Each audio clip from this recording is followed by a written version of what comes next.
Does it have any relation, Andrew, to being a young actor with a red-hot career in terms of the choices? I mean, we're talking here about people who don't seem to have many choices in their life and never let me go. They're stuck in a predetermined society, and the metaphor is about the lack of freedom, perhaps, that we may have in our own lives in society. You as an actor seem to not have that problem at all. Well, I don't know about that. I mean,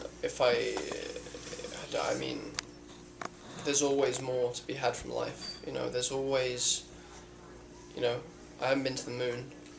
Okay. I haven't been to South America because I haven't been able... Sorry to burst in. Oh, food. Oh, thanks. Thank you so much. Sorry, guys. I'm just on the straight. Breakfast arrives. Okay. We're gonna keep going, and it's not gonna affect anything. Thank you so much. Okay. So yeah, it's really. But you'll be flying as Spider-Man. Yeah. How incredible, hey? Yeah. Yeah. I mean, you know what? I've been very lucky. And if I analyze it too much, then it freaks me out, you know. And I just want to. I'm an actor. I love being an actor, and it's very difficult to be a working actor. Whether it's work that you're proud of or not, just to work is difficult because you're constantly at the mercy of other people. Right. Sometimes foolish people, you know. Like in any critics? job. No, not like critics. Okay. They're not foolish people. No. Critics are the greatest. But you know, it's they would like some food. Please help yourselves. Genuinely. You know, I mean, of course, like my own sense of personal freedom is much greater than the sense of Tommy's personal freedom, of course. Yeah. But I can understand. But I think we can all relate to feeling limited in one's life. I saw Red Riding Trilogy a few months ago. Did you do that before you did this? Mm-hmm. Is that the order of things? And then you did Social Network after this movie? Mm-hmm. And do you think it's one performance in one movie that gets you the next performance? I don't know nothing about it. The director never says, I saw you in this and I think you could. Yeah, that happens, yeah, but, you know, I just put it down to bald-faced luck. Every time I get a job, I jump for joy and I thank something outside of myself. You know, that's my perspective on it. You know, I feel like I honestly don't give myself much credit. Can you talk a little bit about how David Fincher hired you and then how you got Spider-Man 2? Okay. David Fincher hired me. I auditioned for him. Scott Rudin introduced me to him.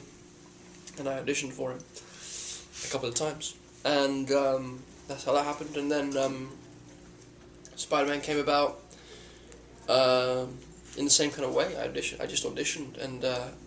you know, I went through the process and I worked hard and, you know, had no hope of it ever occurring. Because you were English? No, that doesn't matter because I'm American. I was born in Los Angeles. But raised in England? Raised by an American father and a British mother in England. Oh, okay. And with an American accent in my whole life and American sensibilities in my life. So, you know, I don't feel disconnected to that side of you know, to that society, to this society, that society. This is Canada. So why'd you feel you'd never be getting Spider-Man? Well, because, you know, it's something that you dream about when you're 4 years old, you know, and how often does reality match up with a dream? In your case, never. A lot. Well, yeah. As I say, luck. I've been very, very lucky. So yeah, I mean, I was just. You never think that you're going to get a chance to portray a symbol that has meant so much to you since you were old enough to understand the concept of justice, you know, it's just an incredible thing. Have you done your fittings yet? And have you done any? No, it's all just kind of starting up. So I don't really know much about it. Do you know if Peter Parker is going to be in high school, college? I got no idea right now. What about Mary Jane in the movie? No idea, bro. And what about Fincherland then? Going to Social Network after this movie? Mm-hmm. Did you meet your counterpart, your real life counterpart in that? No. Was that strange not to? Yeah, it was sad. I would have liked to. Was it legally that you weren't allowed to, or? No, nothing to do with that. I just couldn't get a hold of him. But I kind of approach it in the same way anyway. I approach every role I play as if they're a real person, like Tommy. Like I had to treat him just like he was flesh and blood and human, and that was the point of the story. You know, are these clones human? Are they second-class citizens? Are they, you know, studying all of that was so interesting. Like analyzing the character from that perspective. Like what would it have been like to have had no mother figure, no father figure, no affection per se.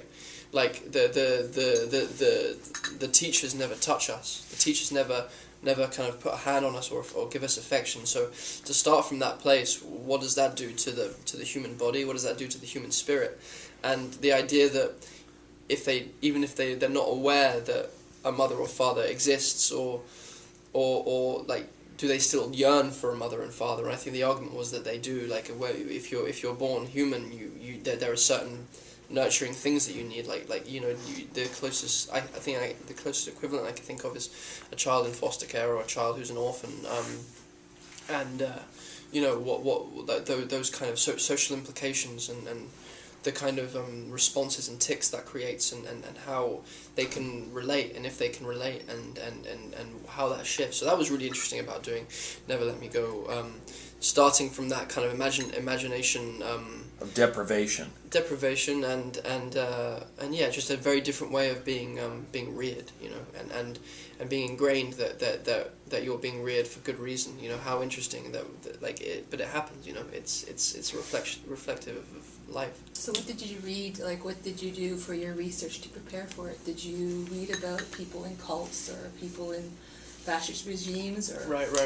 I mean, I did research into like what it is to be an orphan, and like, you know, in a very vague kind of like minor way. And I went to a hospice, and I visited a hospice a few times. But that was more for the completion phase of the film, which is such an incredible place, because it's literally a place where everyone knows that what's about to happen. Everyone's aware of Death. the inevitability of what's about to occur, and it was really humbling. It was utterly humbling, and I advise it to everyone. I'm planning to volunteer when I'm back in England there, because it was just so. I don't know. You know, like, my brother's a doctor, and he's you know, he works extremely hard, and you know, it was just incredibly humbling to witness how people deal with it, and we have no frame of reference in our Western civilization outside of the very religious, and even that frame of reference might be you know, questionable about what happens, and about an understanding of death. We put off death. We try and keep it at arm's reach, and keep it as far away from us as possible. And I think that's what this film is dealing with, this idea that this thing that binds us all, this one thing that we are all going to end up doing, is the one thing that we ignore, and the one thing that we try to forget about, and the one thing that we try to, as I say, put off and fend off. Well, that's because man is supposedly the only creature on the planet that's aware of its own death. Mm-hmm. Well, on the other side of deprivation,